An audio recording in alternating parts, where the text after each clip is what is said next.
Pelicans have won 3 in a row. Make sure you smash that like button, subscribe. Let's do it. First took away.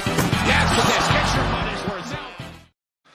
Presented to you by the Birdsall Law Firm, the official injury lawyers of Pro Pels Talk, located at 918 Poydras Street by the Superdome. Give them a call at 504-523-5413 if you or someone you know has been involved in an accident. Birdsall Law Firm, the official injury lawyers of Pro Pels Talk. Got 5 in Lido tonight, doing something a little different tonight. So for everyone that is on Instagram live right now, I can't see your comments. So if you want to comment, we can bring up your comments in the stream. You're gonna have to hit the YouTube link, but appreciate everyone joining on Instagram live as well.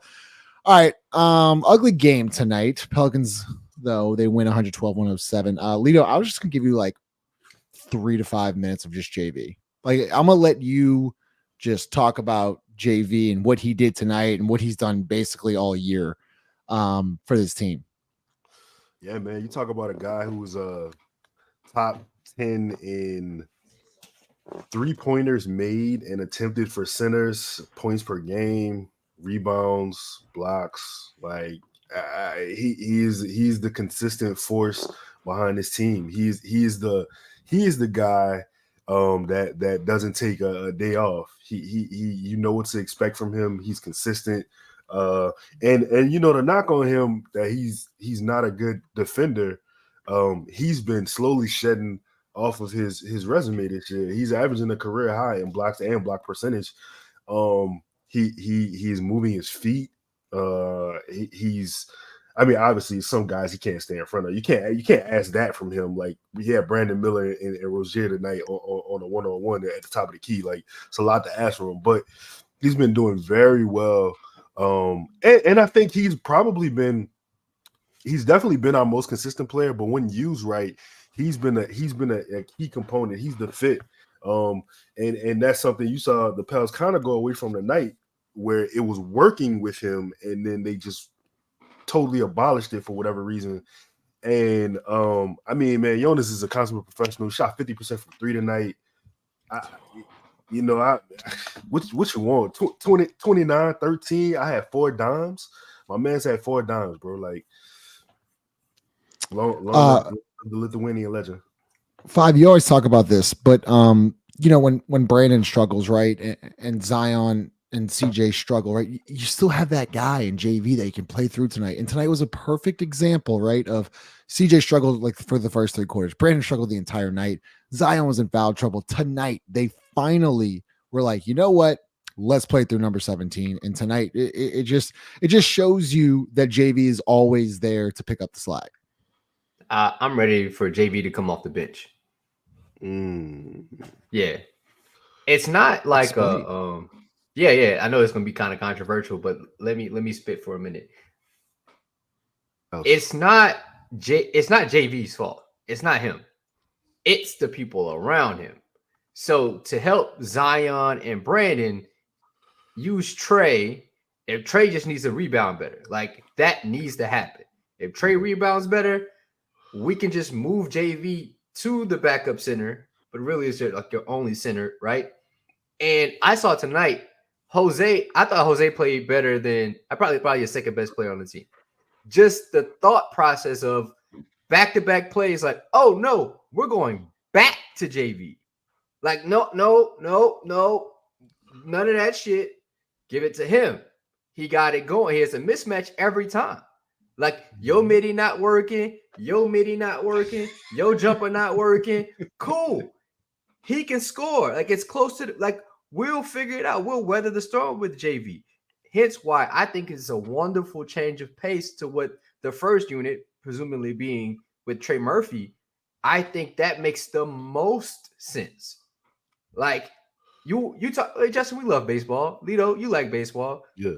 You know, you talk about, let's look at pitchers, and you bring in a reliever like a Tim Wakefield. He throws a fucking knuckle. Like, bro, you're so used to a fastball. You at 95, you see one at 70 to 80. You're like, well, shit, I can't adjust to this. This is what this team is. Yeah. Having something, having your opponents adjust to something else. That's the key. Have Jonas come off the bench. He can still do this. He can still have 25 to 29 minutes a game. and still put up. See him scoring 29 a game. No, but I think JV can get a double, 20 and 10 whenever he feels like it. Yep. I I think it was his 13th double-double of the year. Go ahead, Lito. No, I'm not mad at that. Actually, like you probably would get more consistency out of his usage through him if you do it that way. Yeah. Okay. And So, go ahead. No, Five. Go ahead. No. I think like you slow down everybody. Like CJ likes to play at a lower pace, right? Like having somebody else that he can play off of is good. And also, you can surround him with another shooter. You can surround him with a Najee Marshall. Like Najee even looks for him. So it's not like that's what I think your second unit should be. It should be guys that can create an advantage just playing through, those position players. That just makes the most sense. I got to bring this up from Kyle.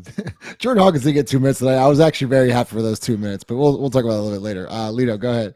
We got four. We got 4 minutes. Even better. Last JV point, he's shooting 38% from three this season. How many attempts? He's shit. Hold up. Don't even matter. Yeah, let me see. It's all lanyap anyway. Like JV knocking down the three it creates more space for him. 50. Like 50 Wait, attempts. say it again? Shooting 50. No, I meant per game. So that's probably 2 games, 1.5. It's 2.2. Yeah, perfect. What he's supposed to be doing. Yeah. And last one, he's shooting 40% this month. Wow. Okay. So look, and I wanted to get to. I think this is an important topic to talk about because I've been seeing a lot of Twitter and like people going back and forth of like, why would we trade JV? Why this? Why that? And I think we have to talk about it because I can't. It's okay. And Lito and I talked about this today. And Five, I'm glad you're here because I want to talk about this too. It's okay to talk and understand why you might need to move JV right now, right? It's a contract year. He's a very movable, a very movable contract. I think it's 1 year, like 13 mil. It's an expiring contract, things of that nature. Okay. Lauri Markkanen's name, Lito, has now come up in trade talks of Utah of a guy that might be on the trade market. Just off of memory, just off I was reading about Markkanen today. Also, he's a really smart player. On 8 attempts, he's shooting 39% from deep. We talk about Zion Williamson and how you need space. I don't like the starting group. There's just not enough space. I'm all about space. So today and the last couple of days, people have been talking about using trading JV in order to get a guy like Lauri Markkanen. Lito, we talked about this tonight. His value is probably peak right now, I would say. And Lito, you've been the guy that's always backed up JV, even said to a certain extent of extending him. He deserves a contract extension. What are your thoughts on maybe JV possibly being moved for someone like Lauri Markkanen? For one, personally, I would be sad to see JV go, just because everything I started the show with saying about the consistency and professionalism, something that maybe him and CJ are the only two people who can bring to this locker room, who have brought to this locker room. And to add on to that point, I do understand the business and I understand contracts and I understand situational fit. And if you're telling me like you would bring Lauri onto the team, I understand. I get it. I get how you want to play with that kind of space. Me and you were kind of talking about parity as far as the players on the team, and the Pelicans have a lot of parity. I was saying that, BI shoots mid ranges, CJ shoots mid ranges, CJ shoots more threes than BI. Najee and Jose, even though they're different heights, they kind of play the same type of style of basketball. That's not actually what I'm saying at all. We're gonna get to that comment. Sorry, go ahead, keep going. I wanted to bring it up. Go ahead. Nah, I just feel like this is personally me. It depends on style, fit, and player. Willie has not been a JV guy thus far in his tenure in as coaching the Pelicans. He doesn't want to play through him. I mean, JV could have had 25 of these games. Like that's just the long and short of it. Like he could have had, you know, he could have had me and Coach Michael talking. If JV was playing in the 90s, he'd be a 2010 Hall of Famer. He'd be have his face on a poster. But like the NBA is different, and he's 31 years old. So the expiring contract side of it is the more valuable, is one of the more valuable sides.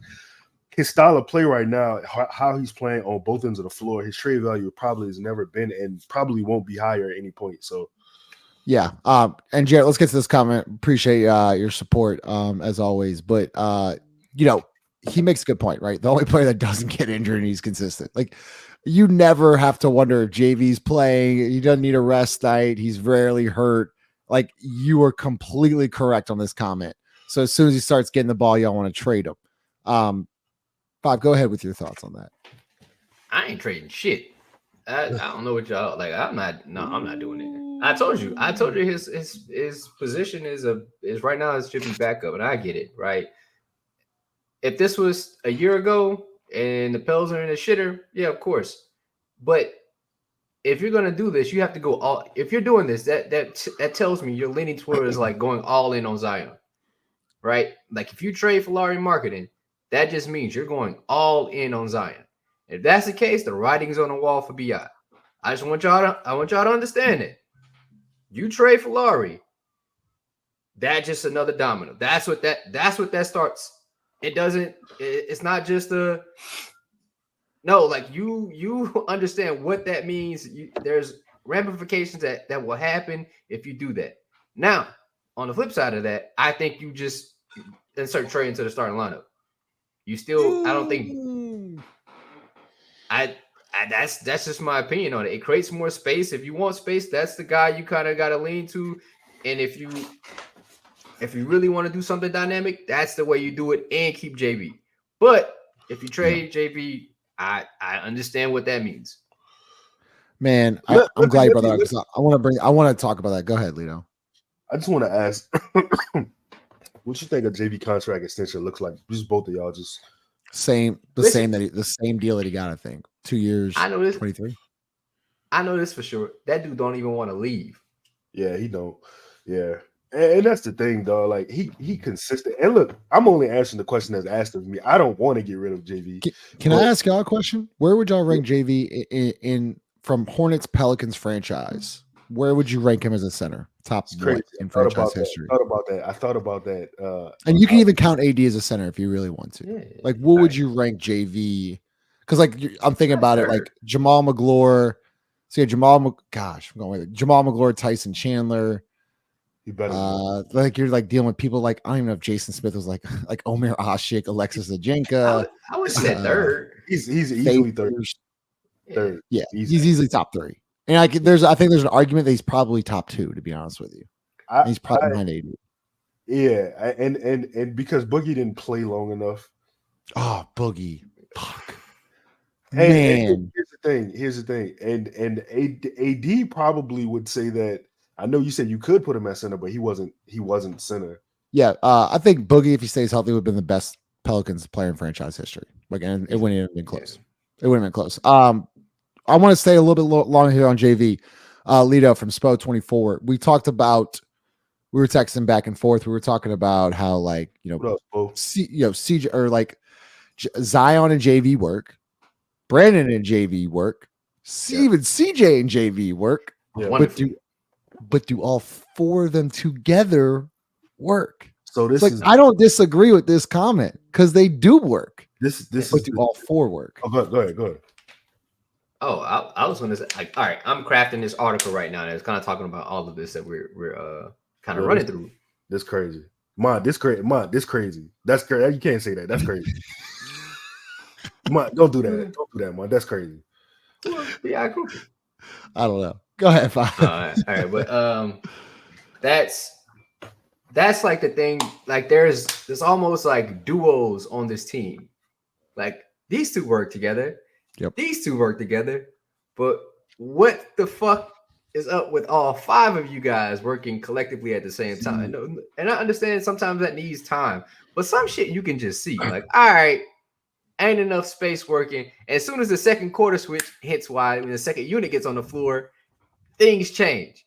And it's not by coincidence. it's not like those guys have more time to play the game together. No, it just makes basketball sense. So in my opinion, like, bro, you gotta start making some changes in, like, all right, this is what we're gonna do. JV just comes off the bench, and I think he'll feel played about it. But I think they'll, maximize and optimize. Really, that's what we were trying to do, right? Optimize the talent on his team. And you can't do that if all of them are in the fucking paint together. Yeah, there was a moment where Zion drove into JV and had Herb, Jose, and Najee all in the right corner, standing together. I was like, "What?" I don't even know what this is. But let's move on. Can I answer? Yeah, go ahead. You want to say something? I want to answer that question because I agree with Spo.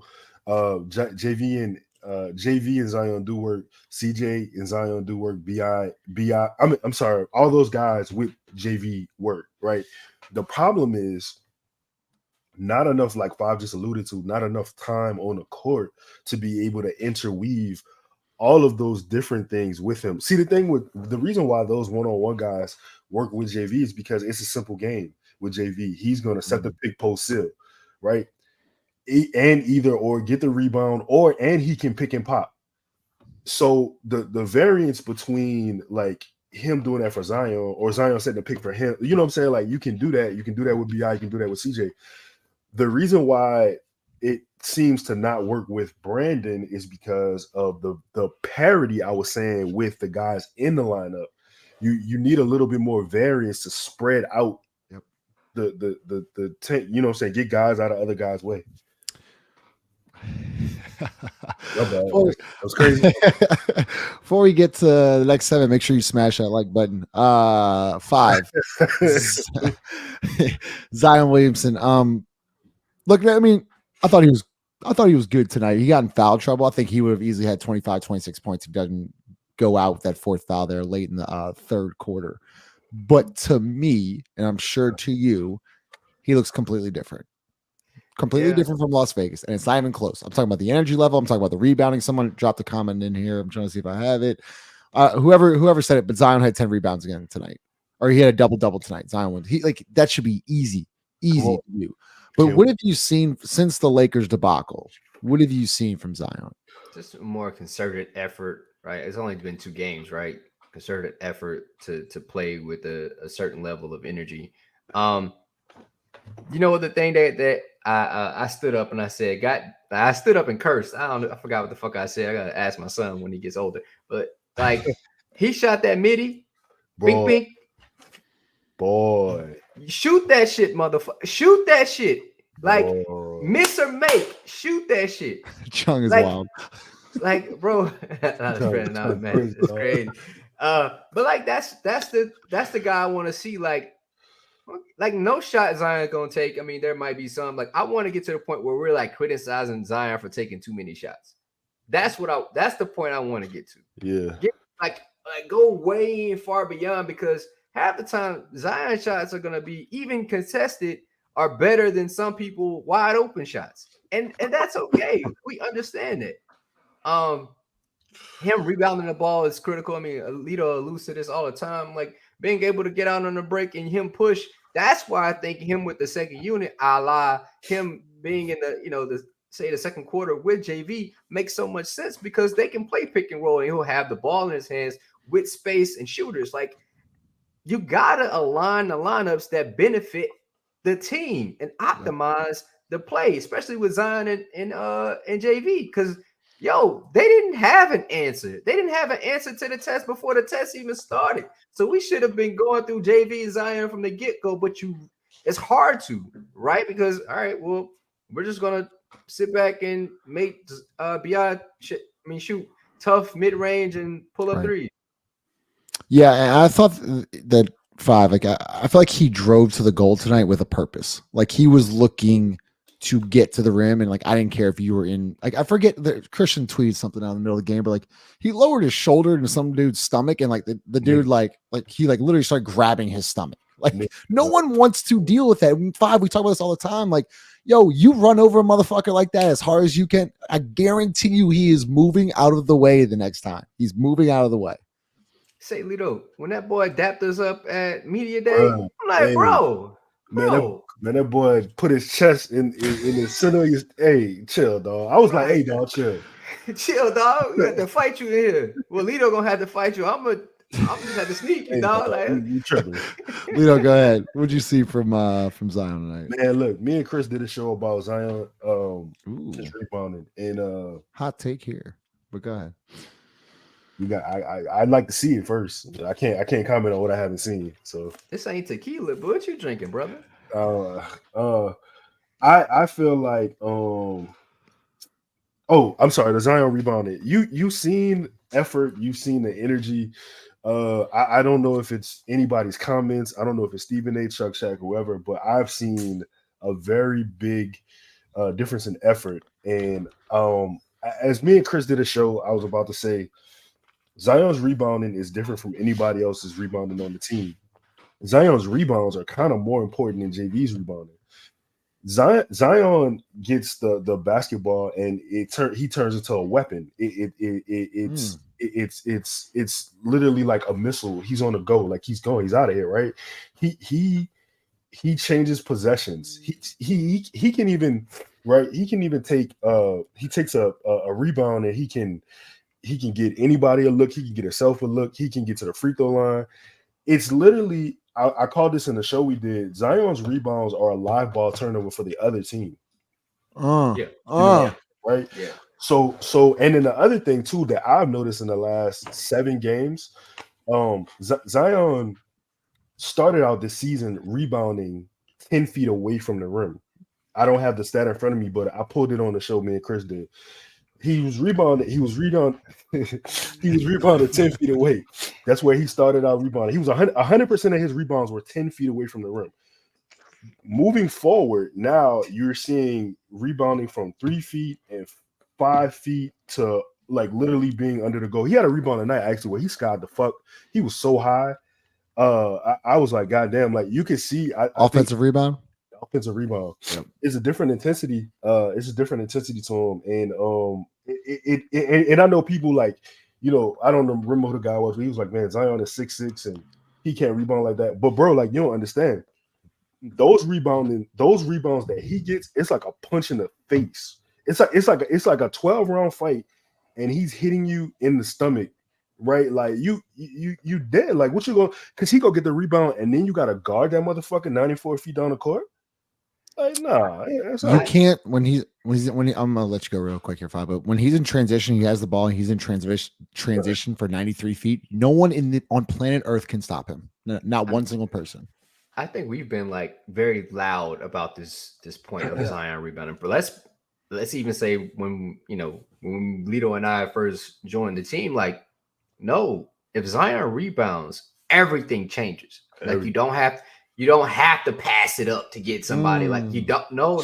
They have to guard you. And who are they going to guard you with? Like, oh, if he was guarding a big, so he's been cross switched, and that big has to get back, and Zion has him on his hip. Like, there's so many opportunities, bro. So many opportunities when Zion and Trey rebound. Those two specifically. I mean, even remember, but those two specifically, everything changes. Trey didn't get one rebound in the second half. He finished with 6. Like he got he got 4 rebounds in the first quarter. Back-to-back nights with 6 rebounds though. I think this is a very interesting question. So look, guys, obviously I'll star a couple comments that we can answer some questions. I think this is a great question here. Leo, we'll start with you from Rome. I don't think we've ever pulled up a comment from Rome, so appreciate you, man. Appreciate or girl. How can you start Trey versus teams like Denver or Philly? And when you're saying Denver or Philly, you mean Jokic or Embiid that have dominant bigs. Personally, no one in this world can stop them, but Leo, go ahead. I mean, yeah, like JV, Jokic and Embiid, they go get their 40 regardless. That's a rain check for them. Like that's an early dinner. Don't really matter. The thing is, the opposite side of the floor, right? Embiid is then gonna have to guard Trey. You spaced him out. You got him out of the paint. He's on the perimeter. Zion can operate however he wants to guard him. And listen, and in Five scenario, right? I'm sure he's not saying that JV is not going to get any minutes against them. It's not necessarily that. You just taking advantage of the mismatches. The same way we would like JV to do, or we would like the Pels to put JV in a position to do that on the opposite end of the floor for us. 5, go ahead. I mean, Lito, listen, if this were to happen, right, and I'm assuming this is like referencing the playoffs, right? Rome, hopefully I'm assuming that this question is referencing this team is in the playoffs and we got to guard Jokic in the playoffs. Because if that's the case, I will cry tears of joy, right? Like that just means that this team got through the regular season and was able to play a brand of basketball that led them to a position for them to play Denver or possibly play Philly. Like that's a good thing.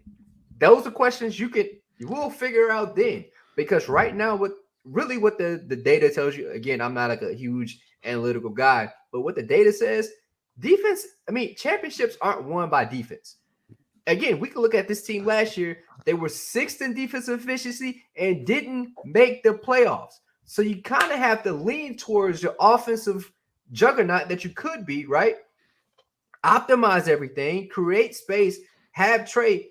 Joker don't want to guard fucking Trey in a corner, like having this, like he don't. And then, okay, then they're gonna switch everything. Cool. Joker's gonna guard Zion on the switch. Like, fuck no. Even Embiid doesn't want to do that, and they don't want to play hub side that much. So there's so many things that you could do with this team.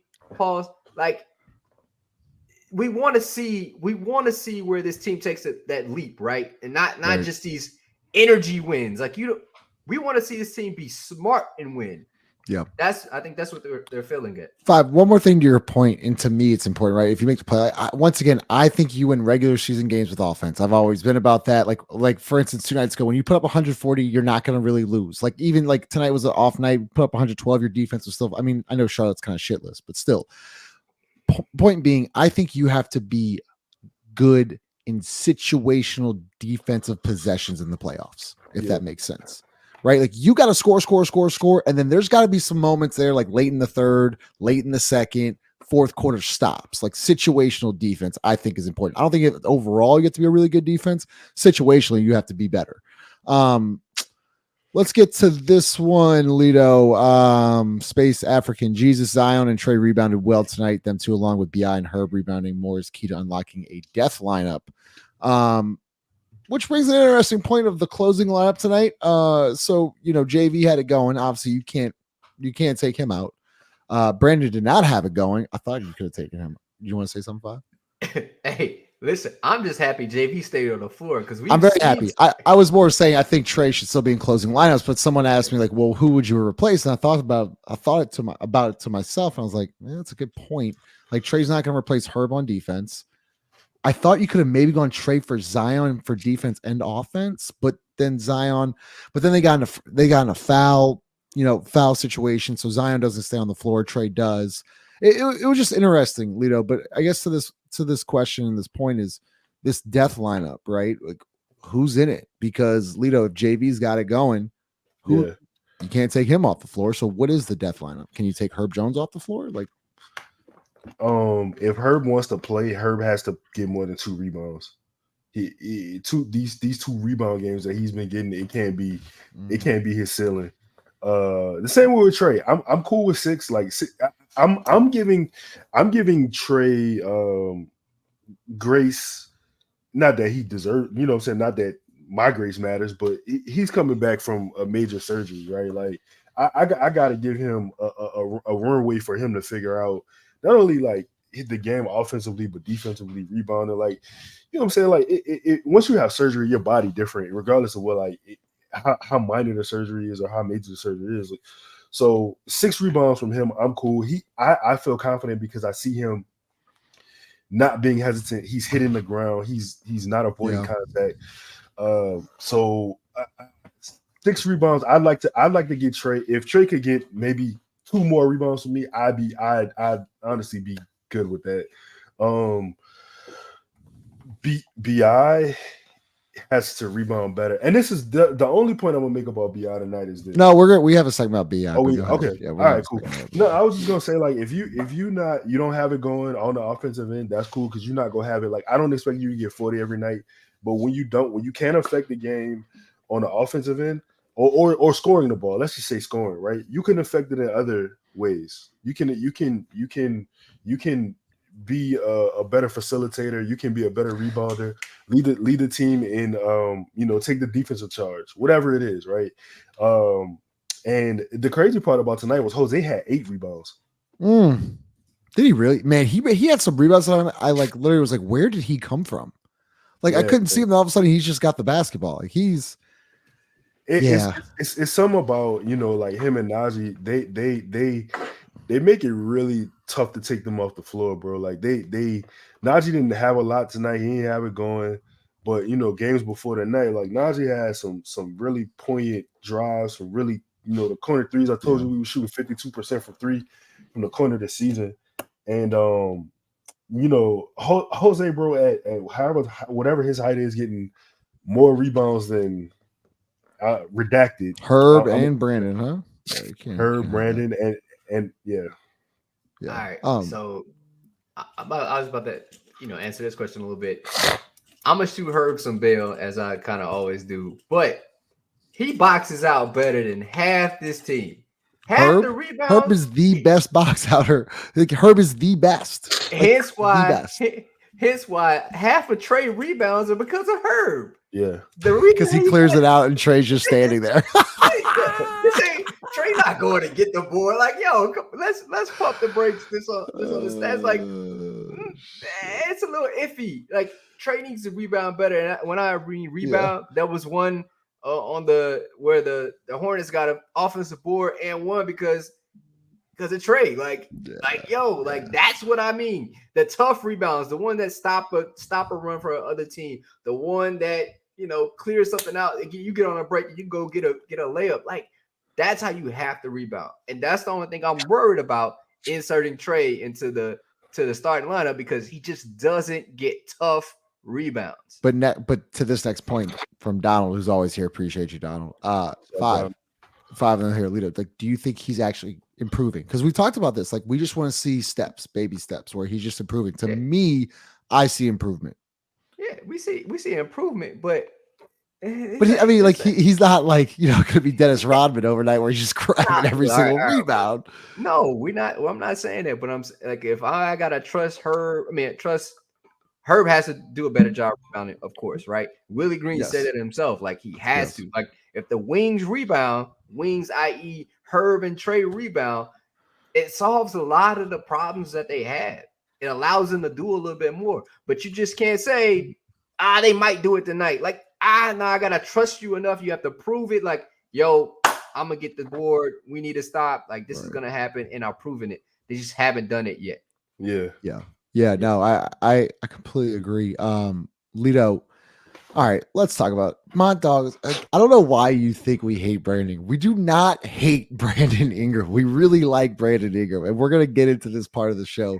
It drives me insane, but always appreciate your comments. You're always here, so thanks for watching. Make sure you smash the like button. I hate begging y'all to smash. Just smash it. Just hit it. Can you see how many likes we get on this? Like, no, right after the show, I see it. But like, just smash the like button. Lito. Brandon Ingram tonight, and I think this has been a fair topic of discussion, whether it be Twitter, whether it be in the comments right now. He was awful. There's no ifs, ands, or buts about it. He was absolutely awful tonight. He had 8 shot attempts and he had 9 turnovers. After having a 40-point game there in Washington. Yeah. Appreciate you, Benjamin. Hold on. Man, yo, dog, we got 172 people in here, dog. Yeah, we need 172 people. We can't. Dang, bro, y'all just can't like it. Just hit the button. Just hit the button. Just hit the button. Just hit the button. Then if you be a real one, let us know if it gets over 70 or something like that. 171 people. Come on now, dog. We can't. But go ahead. Appreciate that. Appreciate the update, Benjamin. What did you? Why do you think he struggled tonight? Let me get to that. Why do you think he struggled tonight? He was at home. That Charlotte pack. It hit. I don't know. I think JV had it kind of going from the start, and I think that he kind of found himself phased out a little bit. You know what I'm saying? And he did have 7 assists. That's crazy. That's yo y'all sick. Yo, y'all are sick. Oh fuck, I can't even finish my comment, bro. He found himself.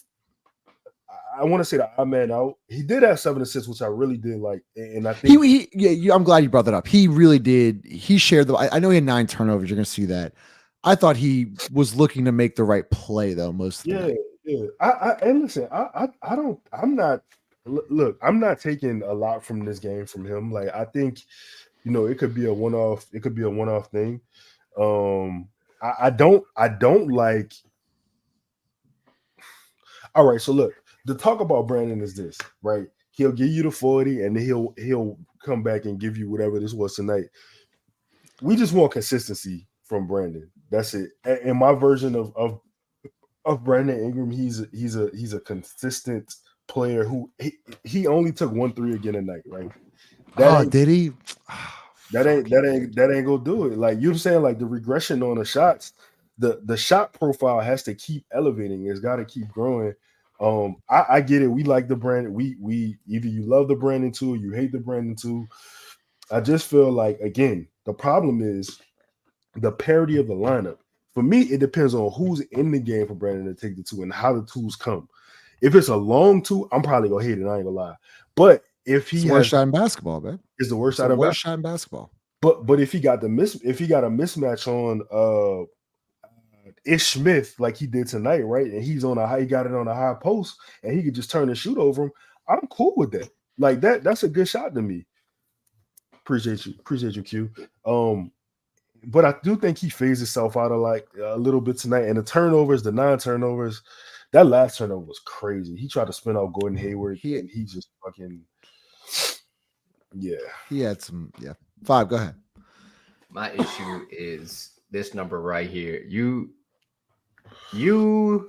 miss like your first 3 jumpers, middies, right? I already know what you're and you mean to tell me you only had 2 free throw attempts? Yep. Nobody told you like, hey, your shot not. Boy, how is listen, like nobody told you like let's get to the rim, Paul, and try to get to the foul line, try to get an easy one, see the ball go through the net. Like that's Hooper 101. Like why did you do that against the Wizards and not tonight? Like was it the Kuzma? I'm serious. Was it the Kuzma thing? Hey, yeah, it might be a cool thing, but Paul, like Brandon gotta be more consistent. Just Brandon being like, yo, take over the game. You back in Charlotte. I wouldn't expect the Brandon to have 40, but hell, I was expecting at least 27, 25, 7 and 7. That would have been great to see. That would have been a good night. This team would have been packed up a long time ago, but this is the evolution of Brandon. The Friday night in Charlotte ain't no big game to anybody, but it should be to you. Like you ain't gonna have the energy every time to get up for a game, but that's when the IQ happens. That's when this team's IQ needs to happen. Where all right, bro, let's put this team away, get them out the door. But this is the evolution of a young team. We just kind of going through it. Thank God they won, so they can learn through a win rather than a loss. Hey, look, if I could add on Follw's point real quick, the problem is, and Spo is right. The 9 turnovers don't make up. The 7 assists don't make up for the turnovers. It don't. Like it does not. The problem is you played around with this team, and then you ended up having to play your starters in the fourth quarter for long stretches, and like that's not good. When you look at the turnover battle tonight, it was 8 to 15. You take Brandon's 9 away, what you got? You know what I'm saying? Like he had a bad game. That's the only way you can call it. Okay, I mean, like then let's say that it is. But like this is also I almost said that. Well, I'm sorry. To 5's point though, this is why I think there's some frustration. Like because he can show you what he can do against Washington, where he has 40 points, right? And he's attacking and he's shooting threes, as you said, Lito. He's rebounding. He's just playmaking. He's the best.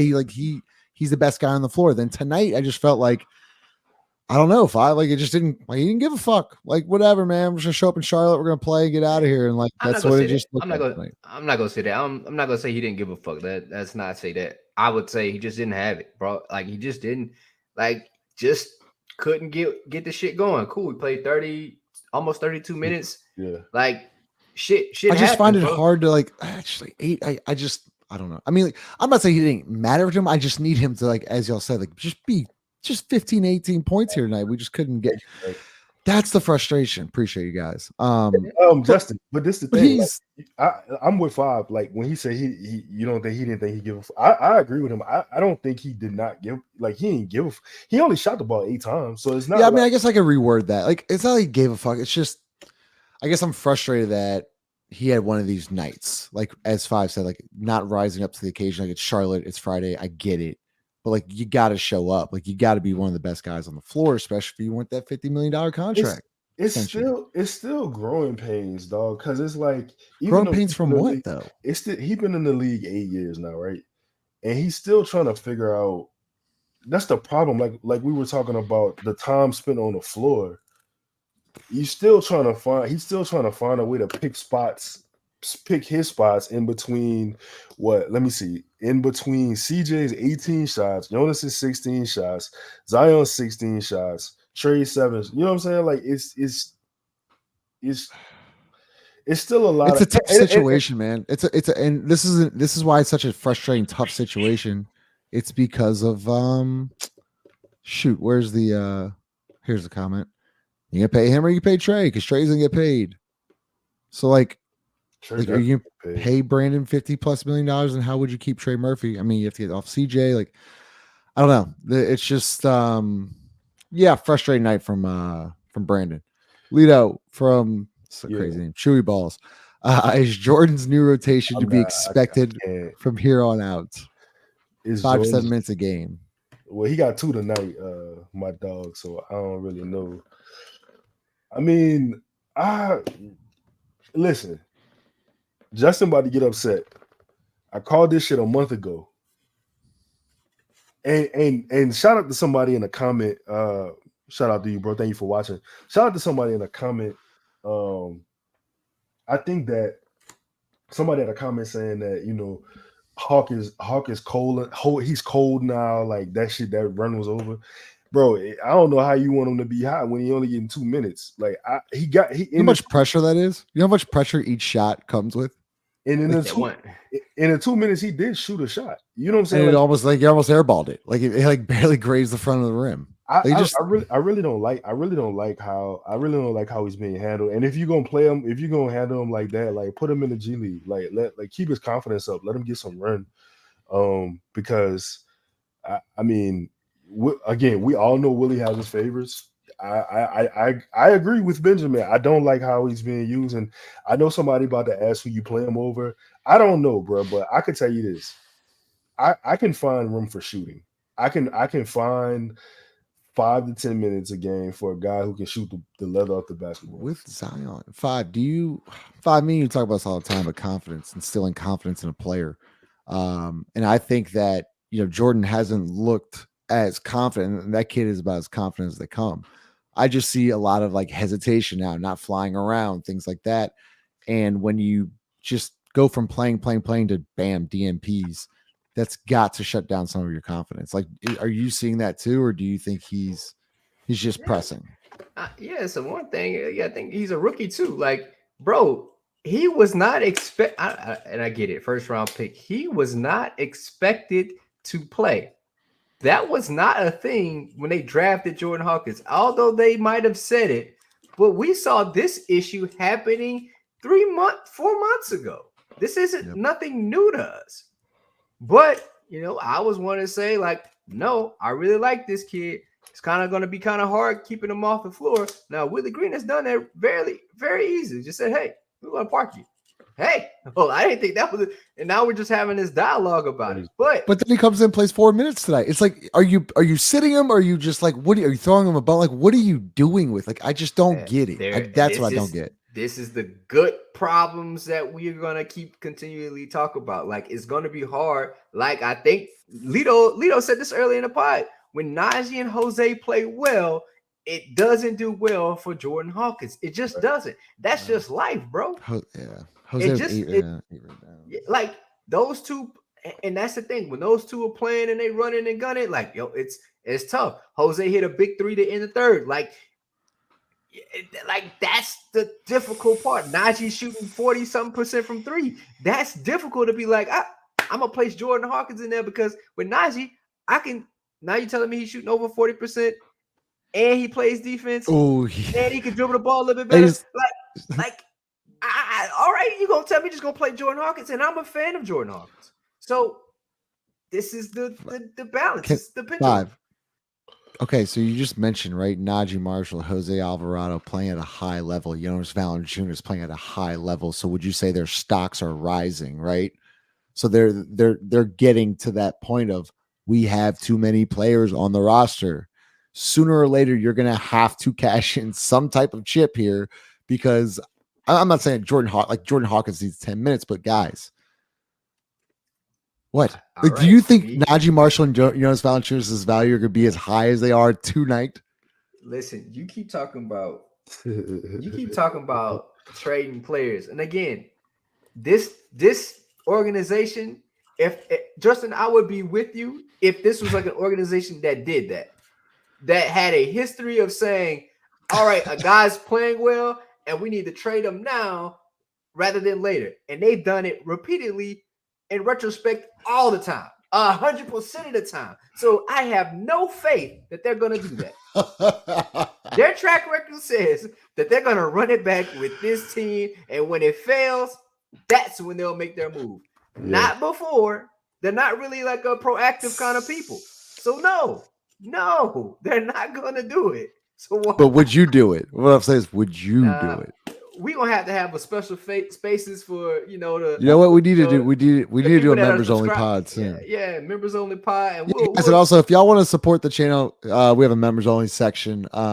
Get exclusive content. We're gonna start doing more pods behind that paywall as well. So it's like $4 a month. So appreciate y'all. Ooh, we got a. I'm gonna get a super chat. Yep. What? I just want to wait that Matt Ryan question. What was the Matt Ryan question? I'm sorry. It was. Pull it up. That's crazy. When when Ryan comes back, he won't play either. I gotta let y'all know, my brothers, y'all never seeing Matt Ryan again. Like it's over for my dog, and I hate to say that, but it is. It's the run is up. It's over. It's over for him. Well, that's what. So shout out Thomas, appreciate super chat. Would y'all consider Matt Ryan one of Willie's guys? Yeah, that ship sailed, unfortunately. Once he went out with the calf, that was it. I don't think he plays.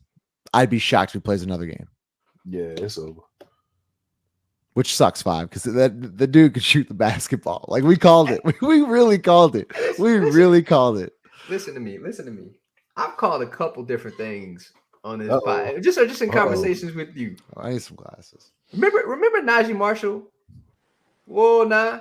Oh, look at that one. Oh, Chaz. Oh, that's a good question for Lauren. What were you? 5? Oh, nice. Any chance he makes Dyson? Oh boy, that's a good question. We're talking about parity. Yeah, ooh. I could see that. Chaz, man, you take this. Go ahead. Yeah, perfect timing, Chaz. It says, does Najee make it?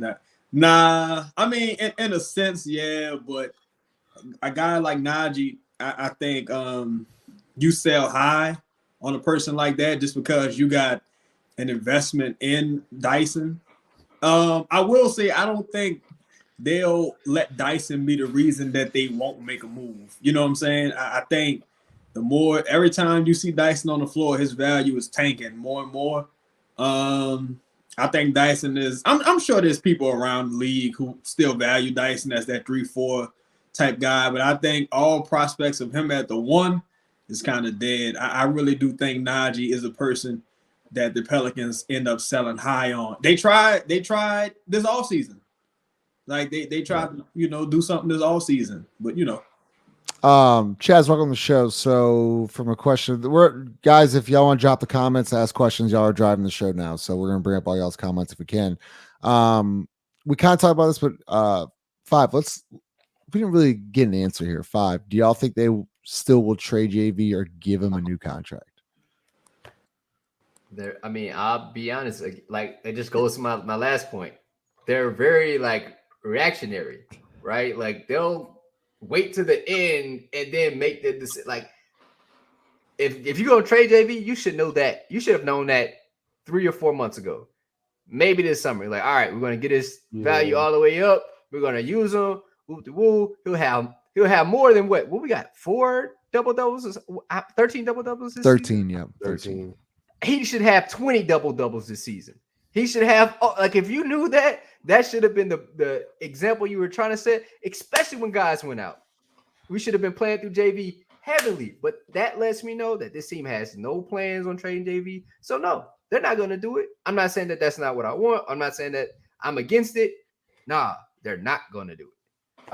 I feel like I agree with Follw's point because based on the way you ended last season with JV's usage, and then you bring him back to me, and you know I'm JV my dog, but like the fact that you played him how you played him, and then you brought him back this season, and you didn't add nothing to like it was just crazy to me. Yeah, Chaz, we need a point guard bad. Trade Dyson for Dennis Schroeder. With a good point guard, you're going to see a lot more consistency with getting Big Val involved. I already know a point guard that you have talked about a lot.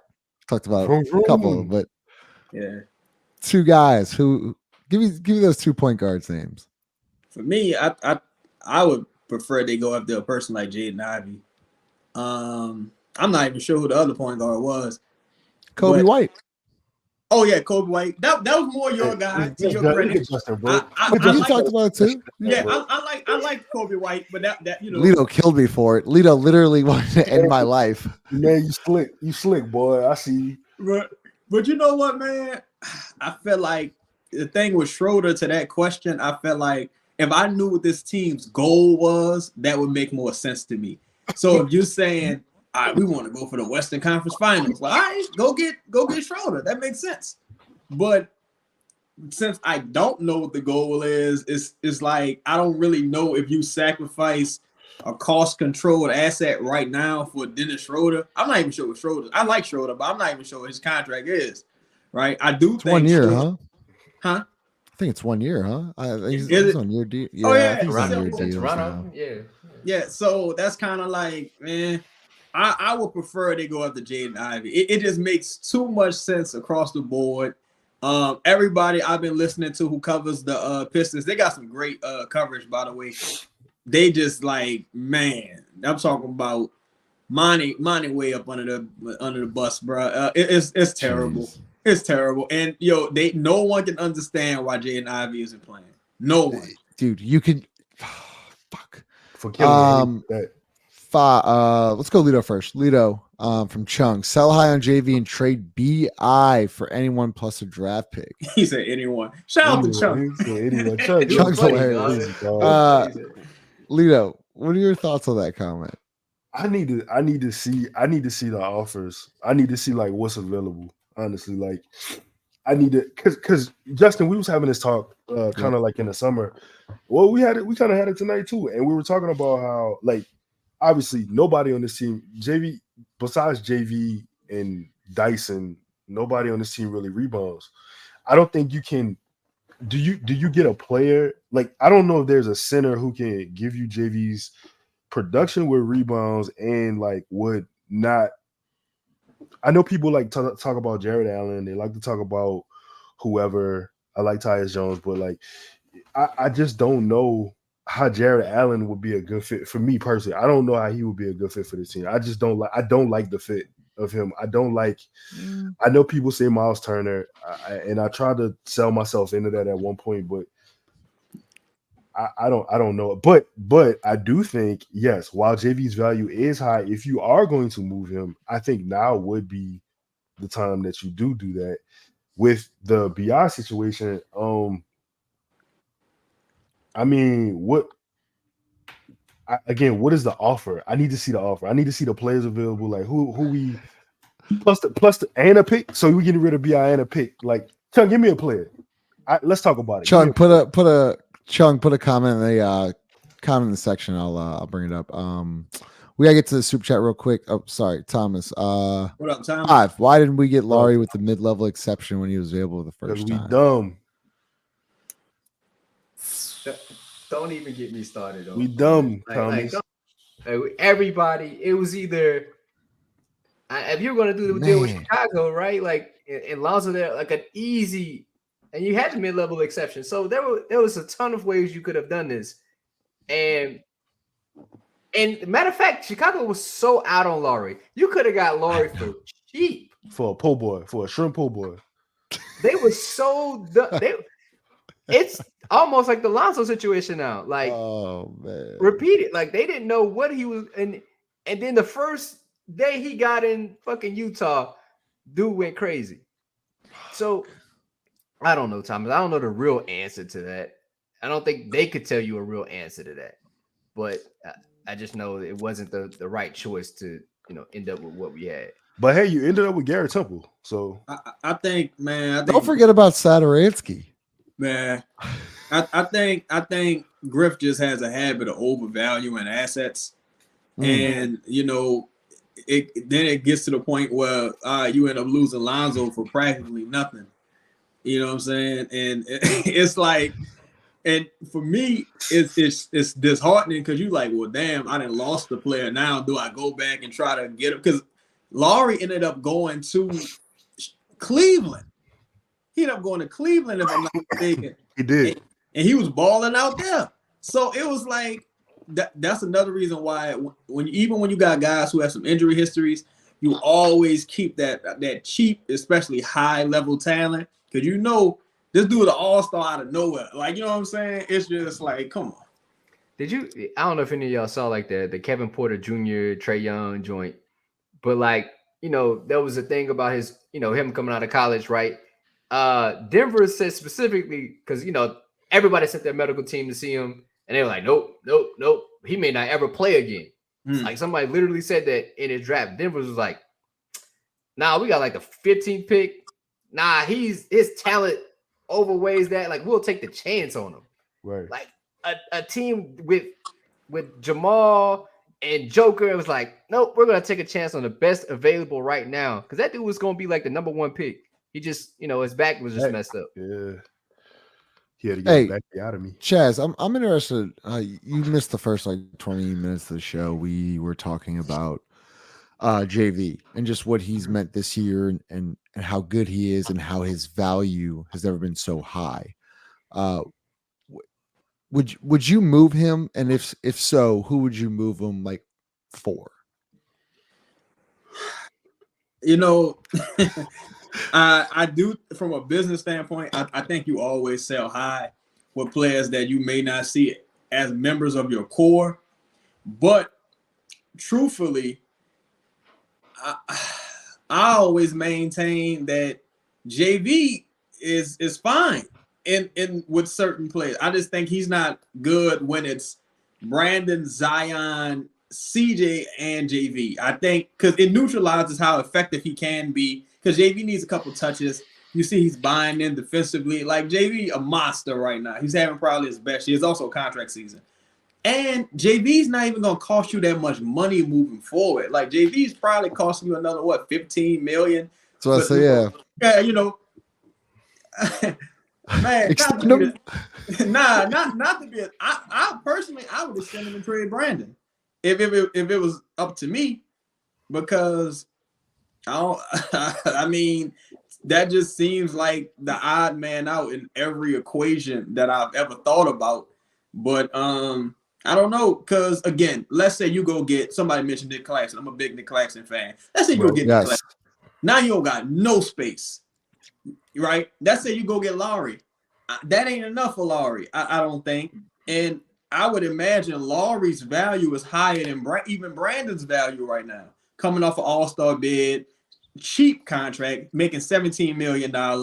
Like, you got like at some point you're gonna have to. And I saw a crazy stat last night. Justin, you know what stat I had sent you? It's insane. It's insane. It got a crazy stat. But I'm like, is you have to tell me, is Brandon's a better player than JV? Is he $30 million better? So that's what you gotta think about. That's a great question. That's a great question because I mean, you know the answer, but Five, you want go ahead. So, you want to say something? I'm sorry. I know if you heard. Yeah, that's cool. That's cool. No, I just think about it. You talk about like from a business standpoint, like, all right, who's gonna get the upper hand in this deal? Is the player gonna get the upper hand, or is the organization? And you pay a guy $50 million, bro, hopefully you should win over 50. Like it's almost like a guarantee that you win 50 games a year. That's what it feels like. Just right? Based on him.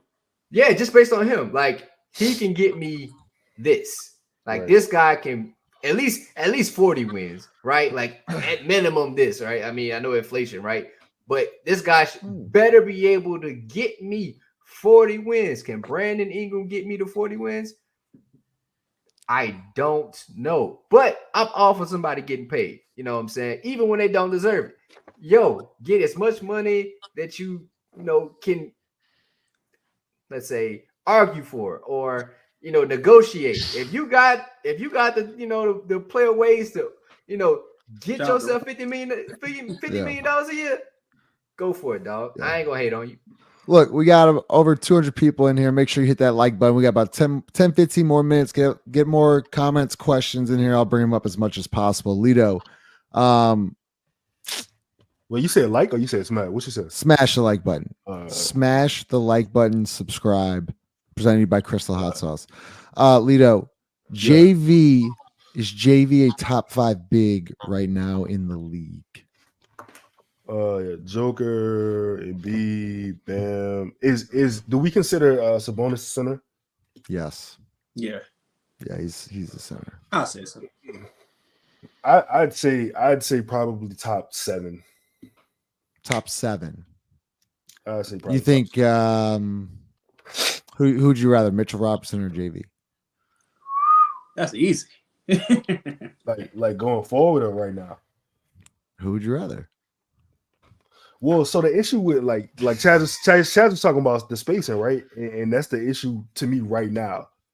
With if Mitch Rob is the guy we got to lean on, but going forward, like if it's not so many middies and twos, then I would prefer the younger guy. I'm gonna always take the younger guy in the equation. That's crazy. Pause. That's crazy.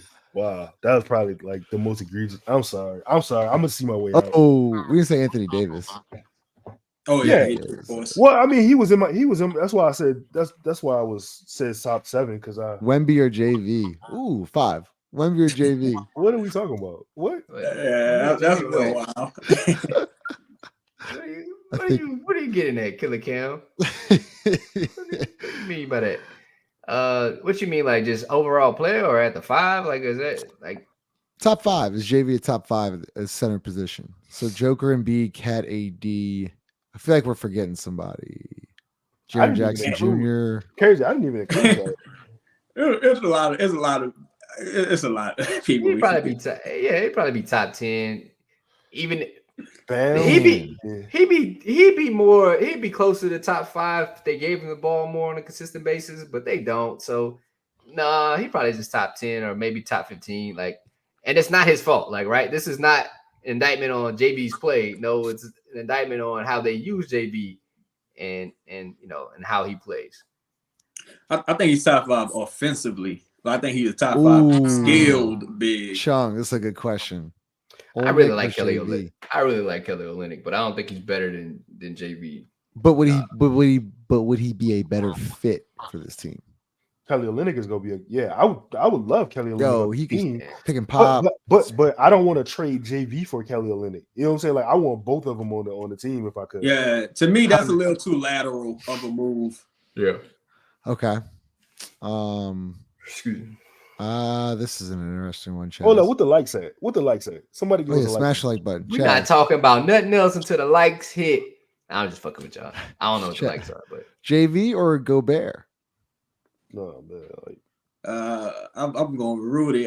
Rudy just got the history of being an animal. Rudy be having like 25 rebound games. So you're like, what the fuck? What is your Rudy's a problem, yeah. Oh, Yeah. Lito. Oh, man. Ooh, Hey, that's hey, a really good one. don't play. Is Chet a 5 now? I'm gonna say he is. Okay. Might be. I'm gonna say he is. Chet or JV? Hey, give me Chet, man. Y'all talked about Laurie. Like, what would y'all do in the Laurie situation? That's an What do you enticing mean? deal. What's the deal? We were saying, when you asked me, somebody asked me would I trade JV for Lowry. I think it was Lowry, Kessler, and Brandon or some shit like that. And I was saying, Laurie, Kessler for Brandon and JV? and a pick or some scenario somebody put up there. Laurie, Kessler. Kessler's on a rookie deal, right? Laurie's got what, Chaz? He's 17 for 2. I mean, I would do that. I think I'd do that. Just because you get your 5 of the so you future. start Trey. You start Trey. Trey gets in the starting lineup as a 3. Yeah. In this scenario, I would. Yeah. I see. The only thing I think about though is, let's say you could get Lowry without giving up Brandon, right? Or giving up any of the core people, quote unquote core. I think then, much like JV, you'll take away from what makes Lowry so good. Because Lowry needs opportunities to like score. He needs opportunities to do his thing. And I think if you get Lowry, you not go with all like the ball dominant players we got here. I just don't think you get the version of Lowry that you would be like, oh, this is worth me, doing the deal for. I think you would have to move one of them high usage players if you want Lowry for it to make sense. Also, I don't think we're trading JV. We're just talking about different scenario. Man, I got nothing else. Right? Anything else? Y'all good? Hour 7? Nah. Wait, Nah, what but hold on, but Chaz, the JV and Lowry, like I think we're just trying to stretch this to like too far, right? Right. I think Lowry and Brandon are more comparable, right, in their skill set. Like you can't just say, hey, we're gonna have Lowry setting pick and pops for Brandon and Zion. Like, yeah. That's not using him effectively, right? Like, Right. I think the comparable thing are like really centers. Like, let's say I saw Nick Claxton knock down a corner 3. Mm-hmm. And I thought to myself, I'm like, all right, that looks like a guy that you could trade for, and it would make sense around Zion and Brandon if he can do that. And it was a corner 3. And it was like at a critical moment in the game, even KD had to look at that boy like, you made that? But he works on it. And if you do that right now, you have to know that you probably won't make the playoffs. You probably aren't going to, advance at any point in time. But next year, you probably will, just because you're going to have to decrease at somewhere, right? Like you mean for Nick Claxton? Yeah. If you do that right now, like you're going to have to take a step back. So do we know the team's goals here, right? Are their goals is just to make the playoffs or get to the second round? If so, that lets us know what they'll attempt to do or even try to do. Yeah. Chaz, what about Nick Claxton from Corey? I like Nick Claxton. I like Nick Claxton a lot. I like him more as a co-center, like a starter with JV. Like, there's a lot of cheap alternatives you can do to get like just a guy who pairs with JV, and you can do that by like moving Larry out of the equation. Maybe you attach it. I think in that instance though, you may have to attach Dyson or 2 first to move Larry out of that in that equation. But you gotta identify who it is. You gotta and again, it goes by what's the goal, because you could easily just sign. You could have signed to do it off the street to give you some spot backup 5 minutes. You could have signed Biombo to give you some spot backup 5 minutes, and you still got Zeller. For me, I wonder if people who wanted Lowry is more about like, you want another high-end talent To me, if you want Lowry, that tells me you might not necessarily believe in the scoring ability of the talent here. Because I know I don't, but that tells me that's what you might not believe in. Yeah. Damn. Hour and 10. We're done. Appreciate everyone. Make sure you hit that like button, subscribe if you haven't. Awesome. It's Friday night. Really, really fun show. Sunday they play the Spurs at 2:30. Weird 2:30 tip there in San Antonio on Sunday. So the Saints will be playing the Giants Sunday, and the Pelicans will be playing the Spurs at 2:30. That game probably worth watching. And then John Morant actually makes his return in New Orleans. I think Tuesday night. So let's hear from DraftKings. Appreciate y'all. Make sure you smash that like button. In the NBA, the game can change in an instant, but no matter how the action unfolds, you know DraftKings Sportsbook has your back. This week, new customers can score $150 instantly in bonus bets just for betting $5 on basketball. Win or lose, you get an instant dub. Download the DraftKings Sportsbook app now and use code BOOT. New customers can get $150 instantly in bonus bets for betting just $5 on basketball. Only on DraftKings Sportsbook with code BOOT. The crown is yours. Gambling problem? Call 1-800-GAMBLER. Must be 21 or older in most eligible states, but age varies by jurisdiction. See DraftKings.com/sportsbook for details and state-specific responsible gambling resources. Eligibility and deposit restrictions apply. Bonus bets expire 168 hours after issuance. Terms at sportsbook.draftkings.com/basketball terms. Appreciate y'all. See you Sunday. That's crazy, Chung.